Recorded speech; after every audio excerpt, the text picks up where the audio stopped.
Have you ever prayed, repented, and genuinely meant it, only to fall into the same sin again? You love God. You believe His word. So why does the struggle keep returning? Is something wrong with you? Or is the Bible explaining something deeper? Today on Bible Questions, we're answering this honestly and biblically. Why do humans struggle with sin? This is not a question just new believers ask. Even mature Christians wrestle with it. The Bible doesn't ignore this struggle. In fact, it explains it clearly, from the beginning of humanity to daily Christian life. To understand why we struggle with sin, we need to understand where sin came from and what's happening inside us now. 1. Sin entered through a fallen human nature. The Bible teaches that sin didn't start with us. It started with humanity's fall.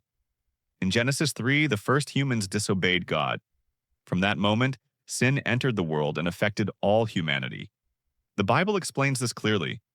Therefore, just as sin came into the world through one man, and death through sin, so death spread to all men because all sinned. Romans 5:12. This means humans aren't born morally neutral. We're born with a sin nature, a natural pull towards selfishness, pride, and rebellion. That's why sin often feels automatic. It's not just something we choose, it's something we battle internally. 2. The flesh and the spirit are in constant conflict. Even after coming to faith, the struggle doesn't instantly disappear. The Bible describes an internal war happening inside believers. For the flesh desires what is contrary to the spirit, and the spirit what is contrary to the flesh. They are in conflict with each other. Galatians 5:17. Your spirit renewed by God desires holiness.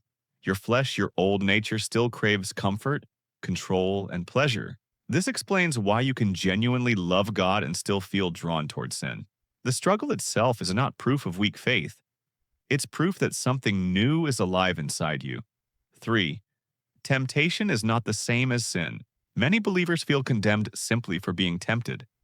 But the Bible makes a crucial distinction. Each person is tempted when they are dragged away by their own desire and enticed. Then, after desire has conceived, it gives birth to sin. James 1:14-15. Temptation is the invitation. Sin is the decision. Feeling temptation does not mean you have failed. The fight itself shows that God is working in you. Dead hearts don't resist sin. Living faith does. 4. The world constantly reinforces sin. Humans don't struggle with sin in isolation. The Bible warns that the world system often pulls us away from God. Do not love the world or the things in the world. For all that is in the world, the desires of the flesh and the pride of life, is not from the Father. 1 John 2:15-16. From media to culture to social pressure, sin is often normalized and celebrated. That's why spiritual growth requires intentional renewal of the mind, not passive belief. You don't drift toward holiness. You drift toward compromise. 5. God uses the struggle to produce growth. Here's a difficult but hopeful truth. God does not always remove the struggle immediately, because He uses it to shape us. The Bible says, "My grace is sufficient for you, for my power is made perfect in weakness." 2 Corinthians 12:9. The struggle teaches dependence on God, humility, and perseverance. Grace doesn't excuse sin. Grace empowers transformation. Victory is not found in willpower. It's found in daily surrender. So why do humans struggle with sin? Because we live between who we were and who God is transforming us to become. The struggle does not mean you are failing. It means God is still working. And the same grace that forgives you is the grace that will change you.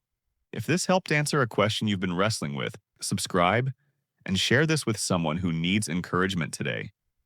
And remember, struggling with sin does not disqualify you. Giving up does.